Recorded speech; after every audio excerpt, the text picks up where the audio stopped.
శివతాండవ స్థుతిలో 10వ శ్లోకం ఒక విశేషమైనటువంటి తత్వస్ఫురణ, శివశక్తుల ఏకత్వాన్ని చెప్తున్నటువంటి శ్లోకం. అఖర్వ సర్వమంగళ కళా కదంబ మంజరి రసప్రవాహ మాధురి విజృంభణ మధువ్రతం స్మరాంతకం పురాంతకం భవాంతకం మఖాంతకం గజాంతకం ధకాంతకం తమంతకాంతకం భజే.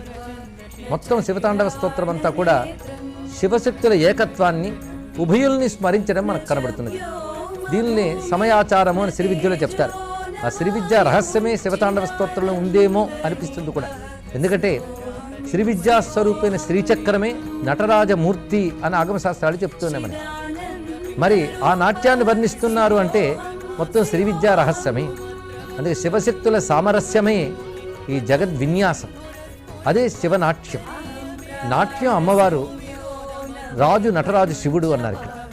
ఎప్పుడైనా సరే నాట్యాన్ని వ్యక్తం చేసిన వాడే నటరాజు అవుతాడు. అందుకు పరమేశ్వరుడు గొప్ప నర్తకుడు. గొప్ప నాట్యం చేస్తేనే ఆయన గొప్ప నర్తకుడు బిరుదు వస్తుంది. కనుక నాట్యం అమ్మవారు, ఆయన నటరాజు అంటే అర్థం ఏంటి? శివుడి శక్తియే ఈ విశ్వరూపంలో మనకు కనబడుతున్నది ఇక్కడ. అందుకే ఆ శక్తి యొక్క స్ఫురణ ప్రథమ శ్లోకం నుంచి ప్రతి శ్లోకంలోనూ ధ్వనింపజేస్తున్నారు. మొదటి శ్లోకాల్లో అగ్ని, జలము ఈ తత్వముల ద్వారా శివశక్తిని స్మరింపజేశారు. తర్వాత నేరుగా పార్వతీదేవి యొక్క ఆ సౌందర్యాన్ని చూసి ఆనందిస్తున్న శివుడు అనే దాంట్లో జ్ఞానానంద తత్వము, సచ్చిత్తత్వముల యొక్క సమన్వయము గోచరిస్తున్నది. వేదాంతంలో చెప్పబడే సత్ చిత్ అని ఏదైతే ఉన్నదో అదే శివశక్తులు. ఆ సచ్చిత్తులకు అభేదమే శివశక్తుల అభేద స్థితి. ఆ స్థితిని గ్రహించినప్పుడు ఈ ప్రాపంచిక వికారాలన్నీ కూడా తొలగిపోయిన మోక్షస్థితి లభిస్తుంది. దాన్నే ఇక్కడ చెప్తూ స్మరాంతకం పురాంతకం భవాంతకం మఖాంతకం గజాంతకం ధకాంతకం తమంతకాంతకం భజే. దీని గురించి వివరణ నిన్న కొంత మేరకు చెప్పుకున్నాం. స్మరాంతకం అంటే కామ వికారాన్ని తొలగించువాడు, అంతకాంతకం అంటే కాల వికారాన్ని తొలగించువాడు, అంటే జనన మరణాలని తొలగించువాడు. అనగా జనన మరణ దుఃఖ ఛేద దక్షం నమామి అని దక్షిణామూర్తి స్థుతిలో చెప్పినట్లుగా జనన మరణ దుఃఖమును తొలగించువాడు. అంటే మళ్ళీ తిరిగి చచ్చుచు పుట్టుచున్మరణ చర్విత చర్వణులైన వారికి నన్నట్లుగా జనన మరణ రూప సంసార చక్రం లేకుండా చేస్తున్నాడు. సంసార బంధం నుంచి మోక్షాన్ని కలిగించేవాడే విశ్వేశ్వరుడు. ఈ జనన మరణ చక్రం లోపల ఉండేటువంటి అనేక అజ్ఞాన వికారాలు ఉన్నాయి, వాటన్నిటిని తొలగించువాడు అనేదే ఈ మధ్యలో ఉన్నటువంటి పదాల్లో పురాంతకం, భవాంతకం, మఖాంతకం, గజాంతకం, అంధకాంతకం అని చెప్పారు. ఇందులో మఖాంతకం వరకు చెప్పడం జరిగింది. దక్షయజ్ఞ విధ్వంసం చేసిన వాడు అనే పౌరాణికమైనటువంటి అంశంతో పాటు కర్మలంపటాలను తొలగించువాడు అని. ఈ కర్మల వల్ల ఏమున్నది? అయితే ఈ లోక సుఖం లేకపోతే పైలోక సుఖం మళ్ళీ పొందడమే. అందుకు ఉత్తములైనటువంటి వారు ఈ కర్మలంపటాలని గైకనకుండా కర్మల్ని సన్యసించి, అంటే కర్మబంధాలని విడిచిపెట్టి నివృత్తి మార్గంలో పరమాత్మ యందు దృష్టి నిలుపుతారు. భక్తులు చేసేది అదే, జ్ఞానులు చేసేది అదే. ఇక్కడ కర్మలంపటలైన వారికి మంచి గతులు రావచ్చు కానీ మోక్షం లభించదు. ఈ మంచి గతులు మళ్ళీ పుట్టుకలకు హేతువులు అవుతాయి. అయితే ఈ మంచి వల్ల ఎప్పటికో జ్ఞానం వచ్చి అది మోక్షానికి హేతువు కావచ్చు. కానీ కర్మలు క్రమంగా మనకు ముక్తి వైపు నడుపుతాయే తప్ప నేరుగా ముక్తినివ్వవు. ఈ కర్మలంపటాలని దాటిన స్థితే మోక్షం అంటే. అందుకే మఖాంతకం అంటే కర్మలంపటాలని తొలగించువాడు, ఈ అర్థం చెప్పుకోవాలి ఇక్కడ. ఇక గజాంతకం, దీనిలో ప్రవేశించాం. గజాన్ని పోగొట్టినవాడు అంటే పురాణ కథ ప్రకారంగా గజాసుర సంహారం. ఇది కూడా ఒక దయకి సంకేతం. కథలో చూసినా దయే కనబడుతుంది ఇక్కడ.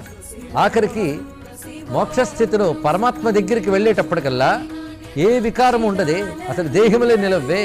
కానీ స్వామివారు అతని దేహాన్ని కైలాసంలో తన దేహానికి అంబరంగా ఉండే యోగ్యత కల్పించమని స్వీకరించాడు. అది ఆయనకు దయ. అందుకు గజచర్మాంబరధారి గజాసుర సంహారం చేసి లోకక్షేమం కలిగించాడు. ఇది కేవలం పురాణార్థంలో.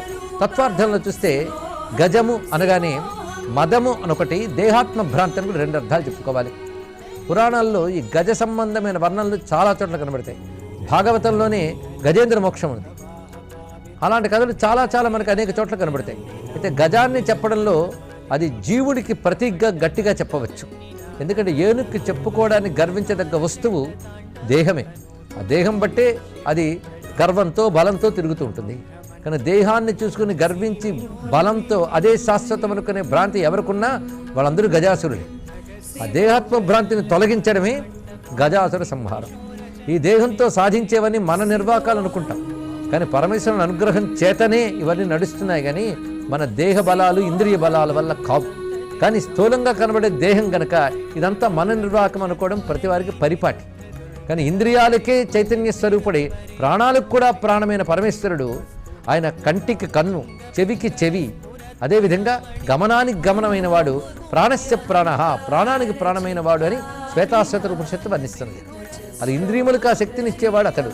శక్తినిచ్చే అతన్ని మరిచిపోయి ఈ ఇంద్రియములే గొప్పవి అనుకుని అదే నేనని తాదాత్మ్యం చెందిన అజ్ఞానం ఏదైతే ఉందో ఆ అజ్ఞానాన్ని, ఆ భ్రమరూపమైనటువంటి అవిద్యని తొలగించువాడు గనక గజాంతకం. తర్వాత అంధకాంతకం, అంధకుడనే రాక్షసుడిని సంహరించాడు. అంధకుడు అనేది ఒక రాక్షసుడి పేరు. ఈ అంధకాసుర సంహార కథ శివపురాణంలో చాలా పెద్దగా విస్తారంగా చెప్పబడుతున్నది. అదంతా చెప్తూ కొన్ని రోజులు చెప్పచ్చు, ఇక్కడ అంత ఉన్నది. కానీ ఇక్కడికి ఎంత అవసరం అంత చెప్పుకుందాం. అంధకుడు అంటూ గుడ్డివాడు అని అర్థం. నిజానికి రాక్షసుడికైనా సరే ఇలాంటి పేరు ఎవరైనా పెట్టుకుంటారండి? గుడ్డివాడు అని పేరు పెట్టుకుంటారా? అంటే అంధకుడని పేరున్న రాక్షసుడు లేడని చెప్పడం లేదు, కానీ ఇది ఒక రాక్షసుడి పేరు అనే కంటే ఒక రాక్షస లక్షణం యొక్క పేరు అని చెప్పుకుంటే సరిపోతుంది. ఇది ఒక అజ్ఞాన లక్షణం అంధకత్వం అంటే. అంటే సత్యాన్ని తెలుసుకోలేకపోవడమే గుడ్డితనం. అసలు సత్యమే లేకపోతే వేరే విషయం, సత్యం అక్కడుంది.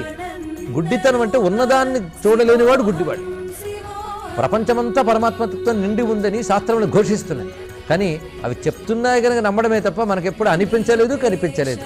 అంటే విశ్వమే పరమాత్మ స్వరూపమైనప్పటికీ అది పరమాత్మ స్వరూపాన్ని స్ఫురణ కూడా మనకు కలగలేదంటే గుడ్డితనం మన దగ్గర ఉందన్నమాట. అంటే అంతటా తానయ్యున్న పరమాత్మని గుర్తించలేని, అనుభూతిలోకి తెచ్చుకోలేని ఒకానొక గాఢమైన అవిద్యారూప అంధకారం. ఈ అంధకారం తొలగాలి అంటే తొలగాలని కోరిక మనది, తొలగించుకోవడం కోసం ఈశ్వరుని ఆశ్రయించడం మనది. తొలగించేది మాత్రం ఆయనే, ఇది తెలుసుకోవాలి. ఆయన అనుగ్రహం లేనిది ఇది తొలగదు. అందుకే మదిలో చింతలు మైలలు మణుగులు వదలవు నీవవి వద్దనక అన్నాడు అన్నమయ్య. పరమాత్మ అనుగ్రహం చేతి తొలగాలే తప్ప మనంతట మనం తొలగించుకోలేం. అయితే ఆయన అనుగ్రహించినప్పుడే తొలగుతుందిలేండి అని ఊరుకోవడం కాదు. ఆయన అనుగ్రహం కోసం ఆయన ఆశ్రయించాలి, సాధన చేయాలి. అప్పుడు ఆయనకి దయ పుట్టే ఆయన తొలగిస్తాడు. ఈ అజ్ఞానం ఆయనే తొలగించాలి. అందుకే ఆ స్వామి యొక్క అనుగ్రహం ఎలా ఉంటుందంటే అజ్ఞాన తిమిరాంధస్య జ్ఞానాంజన శలాకయ చక్షురున్మీలితం ఏన తస్మై శ్రీ గురవే నమః, శివాజి గురవే నమః. శివుడే గురుస్వరూపుడై మన యొక్క ఈ అజ్ఞాన రూపమైన అంధకారాన్ని తొలగించాలి. ఎప్పుడైతే ఈ అజ్ఞానం అనే అంధకారం పోయిందో అంటే ఈశ్వరుని గుర్తించలేని, ఉన్న ఈశ్వరుని గుర్తించలేని, సచ్చిత్రూపడి స్పష్టముగా మనలో ఆత్మగా ఉన్న పరమాత్మను గుర్తించలేని అజ్ఞానం అనే బలీయమైన అంధకార పటలాన్ని, అంధత్వాన్ని తొలగిస్తాడు శివుడు. అది తొలగిస్తే అంతకాంతకం, మరణమే పోతుంది.